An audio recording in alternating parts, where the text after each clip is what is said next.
चका चका चका चका जेडी यानी जैकस डरिडा 1930 में ये आए और 2004 में चले गए।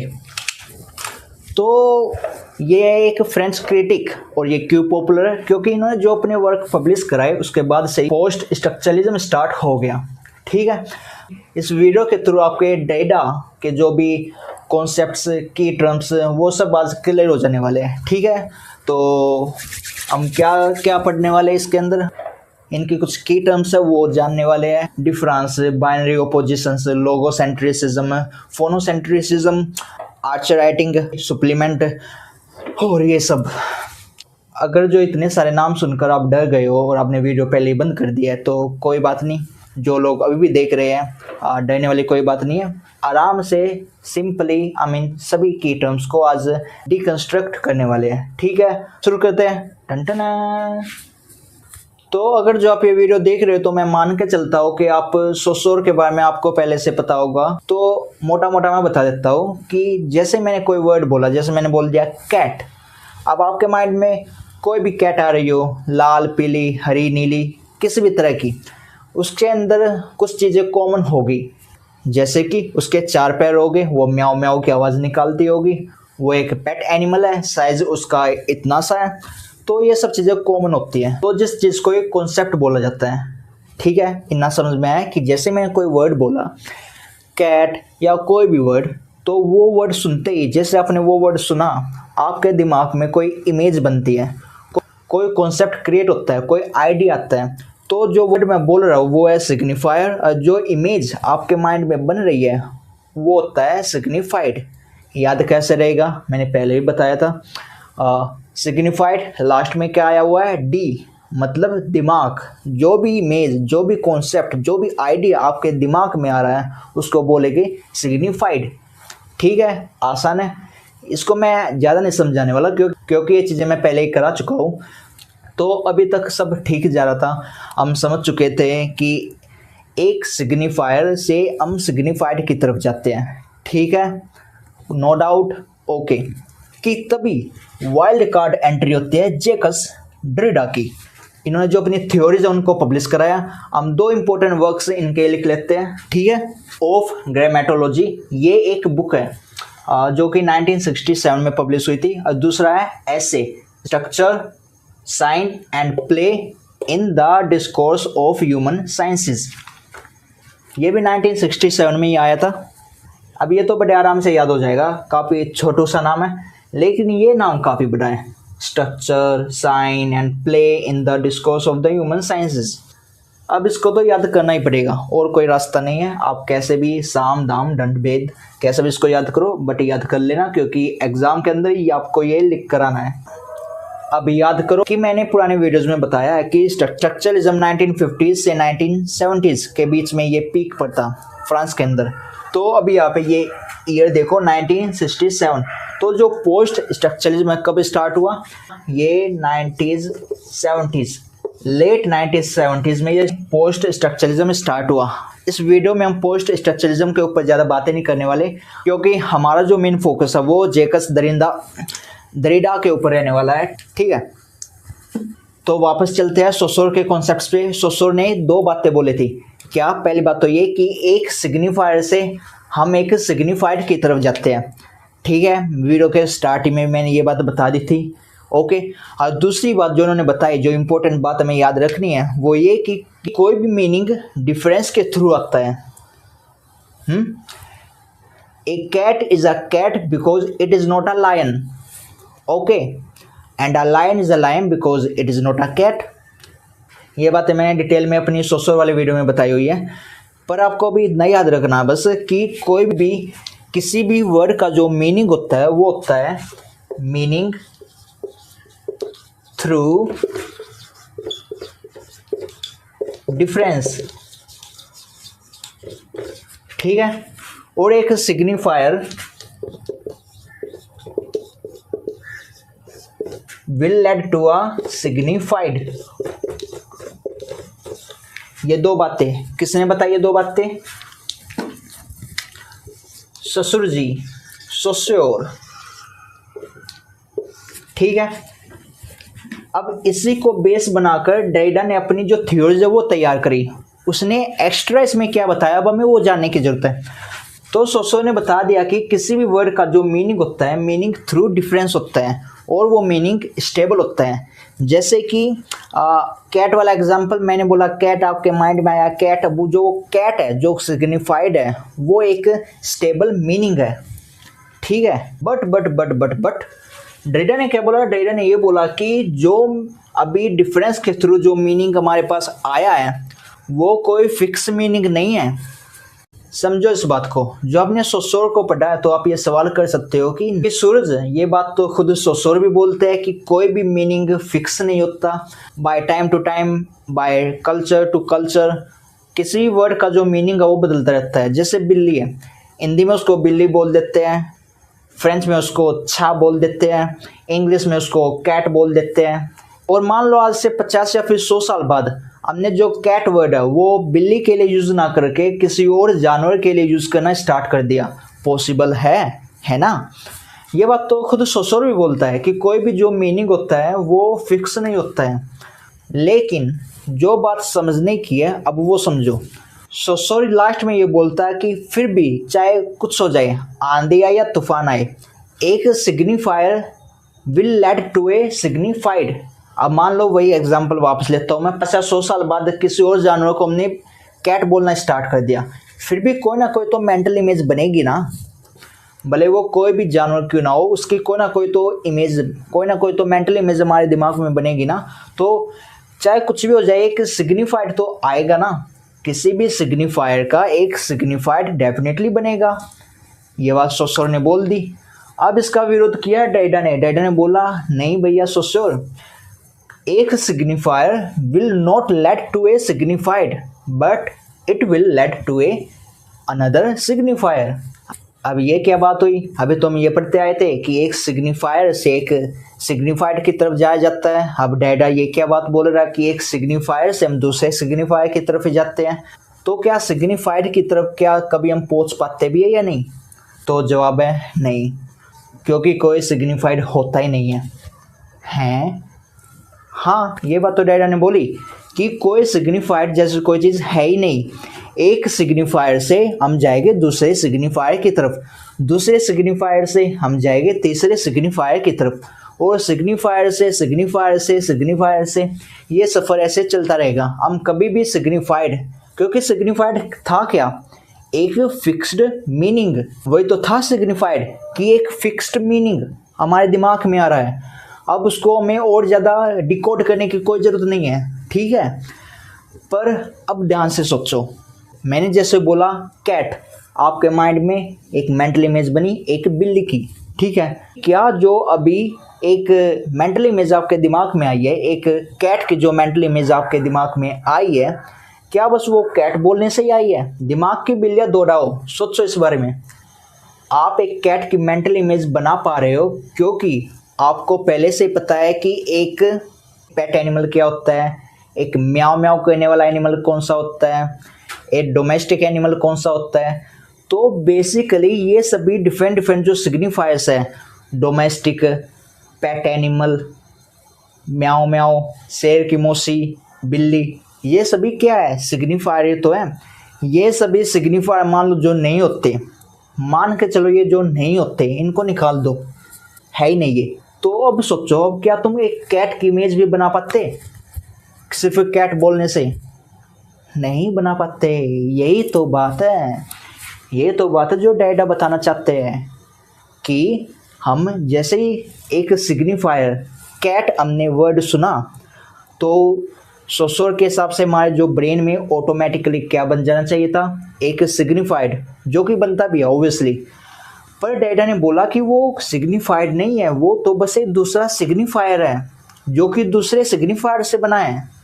एक सिग्निफायर से हमारे दिमाग में एक दूसरा सिग्निफायर बन रहा है, और जो दूसरा सिग्निफायर बन रहा है वो किसी तीसरे, चौथे, पांचवें, छठे सिग्निफायर से बन रहा है।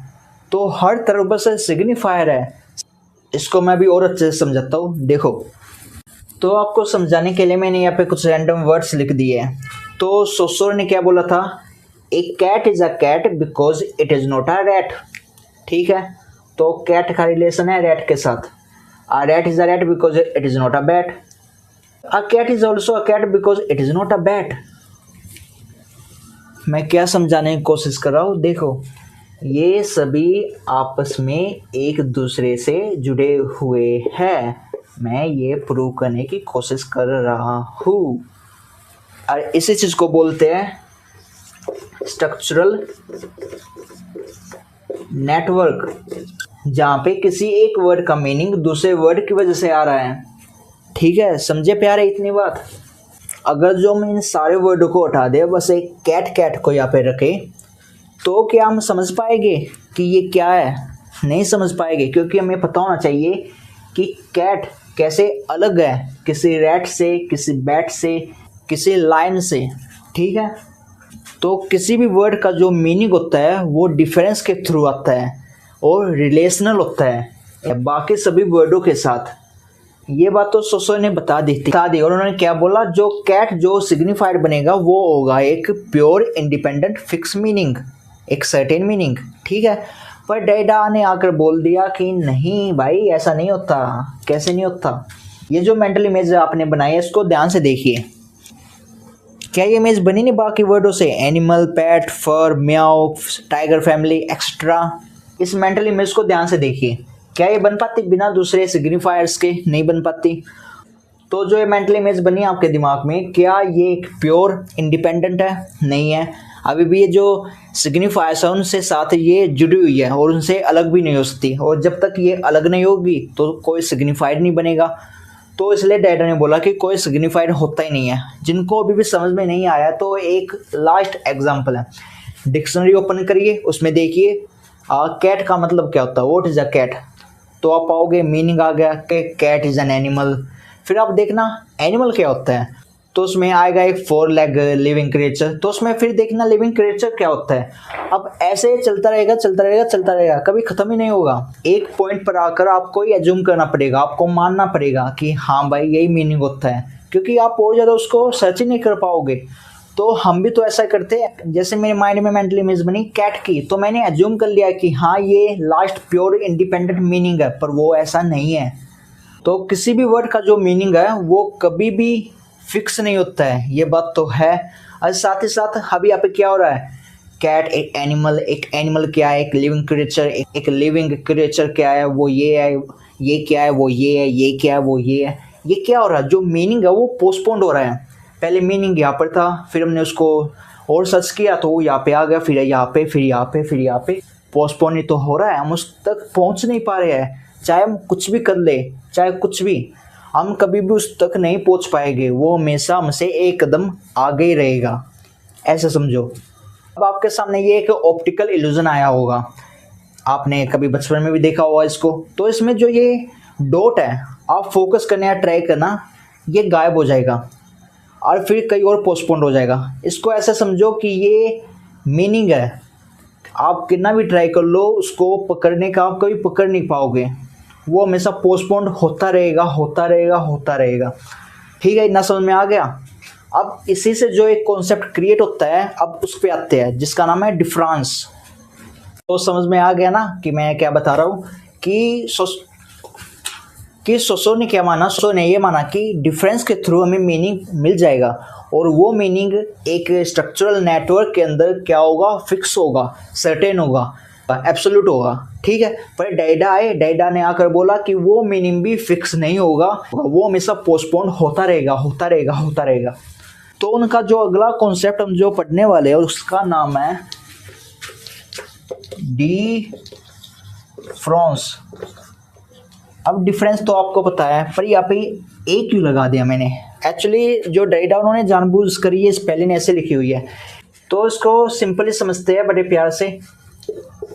एक होता है डिफरेंस प्लस डेफेलर।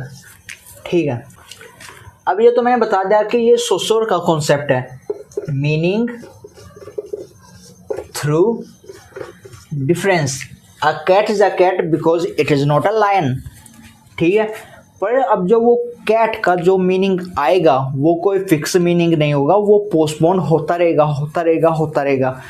तो डेफिलर का मतलब होता है पोस्टपोन्ड होना, पोस्टपोन, ठीक है, कि डिफरेंस के थ्रू हमें कोई मीनिंग तो मिल जाएगा लेकिन वो जो मीनिंग होगा वो फिक्स नहीं होगा, वो पोस्टपोन होता रहेगा होता रहेगा। तो इसी कॉन्सेप्ट को उन्होंने डेरिडा ने नाम दिया है डिफरेंस, ठीक है, हो गया, यही था बस इसमें और कुछ नहीं। अगला टॉपिक लेते हैं। तो इतना समझ में आ गया होगा कि कोई सिग्निफायर जैसे कोई चीज़ होती नहीं है, तो जो सिग्निफायर है वो भी बेसिकली क्या है, सिग्निफायर ही है। तो यहाँ पे हम लिख सकते हैं what is a signified according to Derrida. Signified is nothing but a signifier disguised as signified। Signified के खाल में ये एक सिग्निफायर ही है, ये इतना कहना चाह रहे हैं। और जो हम ये मान लेते हैं कि सिग्निफाइड जैसे कोई चीज़ होती है, इसको वो एक इल्यूजन बोलते हैं। इसी इल्यूजन को बोलते हैं मेटा फिजिक्स ऑफ प्रेजेंस, ठीक है। तो हमें समझ में आ चुका है कि Derrida was against this metaphysics of presence, okay. तो अब जान लेते हैं ट्रेसेस के बारे में। ट्रेसेस, तो ट्रेस मतलब सिंपल क्या होते हैं, निशान, निशान, ठीक है, ये तो हम समझते हैं इतना। तो यहाँ पे ट्रेस क्या कर रहे हैं, ट्रेस का मतलब क्या डेरिडा के अनुसार। तो पहले डेफिनेशन लिख लेते हैं, गोस्टली मार्क्स ऑफ अदर सिग्निफायर्स, भूतिया मार्क्स ऑफ अदर सिग्निफायर्स मतलब क्या है, जैसे मैंने यहाँ पे लिख दिया कैट, तो कैट क्या है, एक सिग्निफायर है, ठीक है, लेकिन ये अकेला थोड़ी है, हालांकि नज़र नहीं आ रहा, लेकिन कैट के आजू बाजू और भी तो कई सारे सिग्निफायर्स हैं, जैसे पेट एनिमल, डोमेस्टिक एनिमल, म्याऊ म्याऊ करने वाला जानवर। तो ये सभी क्या है, ये बाकी सिग्निफायर्स है जो कि हमें नज़र नहीं आ रहे, लेकिन वो सभी मिलकर क्या कर रहे हैं, इसको क्रिएट कर रहे हैं। तो उसी को बोलते हैं ट्रेसेस। आप कोई भी वर्ड उठा लो, कोई भी वर्ड, उस वर्ड को जो क्रिएट कर रहे हैं, जो ट्रेसेस उसको बना रहे हैं, वो वहीं पर मौजूद हो गए पर आपको नज़र नहीं आएंगे। पर अगर जो आप ध्यान से सोचो समझो तो आप उनको महसूस कर सकते हो। इस वजह से इनको गोस्टली मार्क्स बोलते हैं, भूतिया निशान, जो कि नज़र नहीं आते लेकिन होते ज़रूर है। अब डेरिडा इनके बारे में ये चीज़ बोलते हैं कि ये प्रेजेंट भी होते हैं और अब्सेंट भी होते हैं, वो भी सेम टाइम पे। अब ये कैसे, प्रेजेंट इन द सेंस के जो सिग्निफायर होता है ये उसको अफेक्ट करते हैं किसी ना किसी तरह से, और अब्सेंस मतलब अब्सेंस इन द सेंस के वो हमें नज़र नहीं आते, we can not see them but we can feel them, okay, understood. तो आ गया समझ में।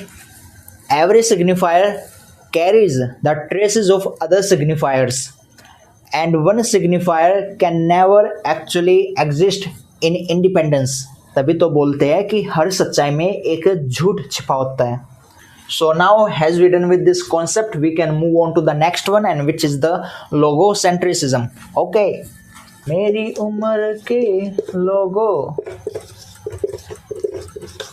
लोगोसेंट्रिसिज्म, एक दूसरा वर्ड और लिख लो, फोनोसेंट्रिसिज्म। अब ये क्या है, समझते हैं इसको भी। ये दो वर्डों से बना हुआ है, लोगो और सेंट्रिसिज्म। तो लोगो क्या होता है, लोगोज, तो आप कोई भी अच्छे वर्ड सोच लो, जैसे God, truth, virtue, justice, reason, logic and so on. तो जितने सारे अच्छे वर्ड होते हैं उनको लोगोस बोला जाता है। और ये सेंट्रिसिज्म का मतलब क्या है कि इनको एक प्रिविलेज मिला हुआ है, एक इम्पोर्टेंस मिली हुई है, एक सेंट्रल इम्पोर्टेंस मिली हुई है। क्योंकि हम भी देखते हैं डे टू डे लाइफ में कि ये जो वर्ड ये होते हैं इनको काफ़ी पॉजिटिव वर्ड माना जाता है। अब ये क्या है, फोनोसेंट्रिसिज्म। तो फोनो मतलब फोनीम, फोनीम मतलब स्पीच। तो जो स्पीच होती है उसको भी एक सेंट्रल इम्पोर्टेंस मिली हुई है, एक प्रिविलेज मिला हुआ है। किसके कंपैरिजन में, राइटिंग के कंपैरिजन में, ठीक है। हमेशा हमेशा से जो पुराने वेस्टर्न थिंकर्स रहे, जैसे प्लेटो की बात करें, रूजो की बात करें, इवन सोसोर की बात करें, और भी कई सारे नाम हैं, वो सभी क्या करते थे, वो स्पीच को ज़्यादा इम्पोर्टेंट मानते थे।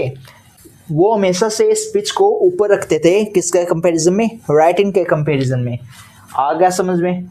अब मैंने ये की टर्म बताया क्यों है, क्योंकि जो मिस्टर डेरिडा है, जैकब्स डेरिडा, वो इन दोनों के अगेंस्ट में थे, और इन्हीं के अगेंस्ट में उन्होंने एक कॉन्सेप्ट दिया जिसको बोलते हैं binary oppositions, good, bad, rich, poor, और ये चलते जाएंगे बहुत सारे, पुअर एंड सो ऑन। तो अब आप यहाँ पे ये देखो कि जो इस साइड वाले हैं, man, God, light, good, rich, ये सारे वर्ड्स, इनको हमेशा से एक प्रिविलेज मिला हुआ है, हमेशा सोसाइटी में इनको ऊपर रखा गया है, ठीक है। और जबकि जो ये दूसरे वर्ड्स हैं, इनको हमेशा इन्फीरियर माना गया है, ठीक है। तो डेरिडा बोलते हैं ये तो साफ साफ बायसनेस है, बायसनेस, हायरार्की। डेरिडा वो सवाल उठाते हैं कि आप कैसे एक को दूसरे से ऊपर रख सकते हो, ऐसा क्यों। अगर जो मैं बात करूं कि व्हाट इज अ लाइट, आप क्या डेफिनेशन दोगे, light is the opposite of darkness. तो आप लाइट को एक्सप्लेन कर सकते हो, पर तभी जब आप डार्कनेस के बारे में आपको पता हो। वैसे ही rich, what is a rich person which is not a poor person. तो आप देखो कि आप इन सभी वर्डों को तभी एक्सप्लेन कर सकते हो जब आपको इनके ऑपोजिट्स के बारे में पता हो। मैन को आप तभी डिफाइन कर सकते हो जब आपको वुमन का कॉन्सेप्ट पता हो, ठीक है। तो डेरिडा ने बोला कि अगर जो हम इनको एक्सप्लेन नहीं कर सकते इनके बिना, तो हम इनको सुपीरियर क्यों मान रहे हैं, है ना गजब का कॉन्सेप्ट ये, कि जब हम इनको एक्सप्लेन भी नहीं कर सकते इनके बिना, तो हमने क्यों इनको बिन वजह सुपीरियर माना हुआ है, क्यों बिन वजह हमने इनको ज़्यादा इंपॉर्टेंस दी हुई है, ज़्यादा सेंट्रल इंपॉर्टेंस इनको मिली हुई है, प्रिविलेज मिला हुआ है। वैसा हमें नहीं करना चाहिए। इसी वजह से उन्होंने प्लेटो, रूजो, सोसो, इन सबको भी क्रिटिसाइज किया, क्योंकि उन्होंने हमेशा ही इन वर्डों को, इन शब्दों को हमेशा ऊपर माना है। लेकिन डेरिडा ने इसके बारे में बताया क्यों, क्या रीज़न था बताने के बारे में। तो उनका बताने का मेन यही रीज़न था कि ताकि जो हायरार्की चलती आ रही है उसको ब्रेक किया जा सके, हम समझ पाए कि ये दोनों ही एक दूसरे के इंटरडिपेंडेंट है, अगर जो एक नहीं होगा तो दूसरा भी नहीं होगा, सिंपल। तो ये सारी चीज़ें कोई प्योर या फिर सुपीरियर नहीं है, ना ही ये कोई इन्फीरियर है, ये दोनों ही इक्वल है, एक दूसरे को ये पूरा करते हैं, ठीक है। तो अगला जो टॉपिक है वो है हमारा आर्चर राइटिंग। तो एक चीज़ मैं बताना भूल गया, जैसे कि गॉड, मैन, लाइट, इन सबको इम्पोर्टेंट माना गया है, वैसे जो स्पीच होती है उसको ज़्यादा प्रिविलेज मिला है, उसको ज़्यादा इम्पोर्टेंट माना गया है। तो डेरिडा ने इसका भी विरोध किया कि स्पीच कोई सुपीरियर चीज़ नहीं है। अब जैसे स्पीच, मुझे बोलने के लिए किन की ज़रूरत पड़ रही है, मुझे बोलने के लिए सिग्निफायर्स की ज़रूरत पड़ रही है, ठीक है, जो मीनिंग क्रिएट हो रहे डिफरेंस के थ्रू ही सही, लेकिन मुझे डिफरेंस की भी यहाँ पे ज़रूरत पड़ रही है। तो वैसे ही भले ही वो स्पीच हो या फिर भले ही वो राइटिंग हो, दोनों के लिए मुझे सिग्निफायर्स की ज़रूरत पड़ेगी। तो अगर जो दोनों चीज़ों में एक ही चीज़ की ज़रूरत पड़ रही है, तो मैं कैसे कह सकता हूँ कि ये इससे सुपीरियर है और ये इन्फीरियर है। तो यही बात है डेरिडा ने कही कि स्पीच कोई सुपीरियर नहीं है और राइटिंग कोई इन्फीरियर नहीं है, दोनों ही इक्वल है, इक्वल, ठीक है। अब नेक्स्ट की टर्म है आर्च राइटिंग। अब ये क्या है, आर्चे का मतलब होता है ओरिजिन या फिर बिगनिंग। जो पुराने फिलोसोफर है वो ये मानते थे कि किसी वर्ड की कोई ना कोई ओरिजिन या फिर बिगनिंग जरूर होगी, एक प्योर बिगनिंग। लेकिन डेरिडा आए, उन्होंने बोला कि नहीं भाई, according to Derrida there is no absolute starting word. तो आप देख रहे हो डेरिडा ने जो ये की टर्म दी हुई है आर्च राइटिंग। आर्च मतलब वैसे होता तो ओरिजिन है, लेकिन वो उल्टा बोल रहे हैं, वो बोल रहे हैं कि किसी भी वर्ड का कोई ओरिजिन होता ही नहीं है, कोई एब्सोल्यूट ओरिजिन है ही नहीं, कोई एब्सोल्यूट बिगिनिंग है ही नहीं। तो याद रहेगा, ये आसान सा टॉपिक है। जो समझ में नहीं आया तो एग्जांपल ले लो, जैसे डिक्शनरी, अभी मैंने बताया भी था कि उसमें आप कोई भी वर्ड देखना चाहोगे तो आप क्या पाओगे कि उस वर्ड के थ्रू आप किसी दूसरे वर्ड पर पहुंच रहे हो, उस दूसरे वर्ड के थ्रू आप किसी तीसरे वर्ड पर पहुंच रहे हो, लेकिन आप कभी भी ऐसे वर्ड पर नहीं पहुंच पाओगे जो कि बाकी सबको मीनिंग दे रहा है। तो एक वर्ड के थ्रू दूसरे वर्ड पे, दूसरे वर्ड के थ्रू किसी और वर्ड पे, लेकिन आप कभी भी ऐसे वर्ड पर नहीं पहुंच पाओगे जिसके बाद कोई दूसरा वर्ड ही ना आए। तो जो ये साइकिल है ये हमेशा चलती रहेगी, चलती रहेगी और चलती रहेगी, ये कभी ख़त्म नहीं होने वाली। तो कोई बिगिनिंग है ही नहीं। तो किसी भी वर्ड की ना तो कोई बिगिनिंग है, एब्सोल्यूट ओरिजिन है, और ना ही उसका कोई एंड है, ये हमेशा चलते ही रहेगी। ठीक है। सप्लीमेंट, वाह सप्लीमेंट। अब इसके बारे में तो सभी जिम जाने वालों को पता ही होगा सप्लीमेंट क्या होता है। Protein supplement. हाँ, तो प्रोटीन सप्लीमेंट क्या करता है, जब हमारी डाइट से प्रोटीन पूरा ना हो रहा हो तो हम उसके बाद सप्लीमेंट कर लेते हैं, सिंपल।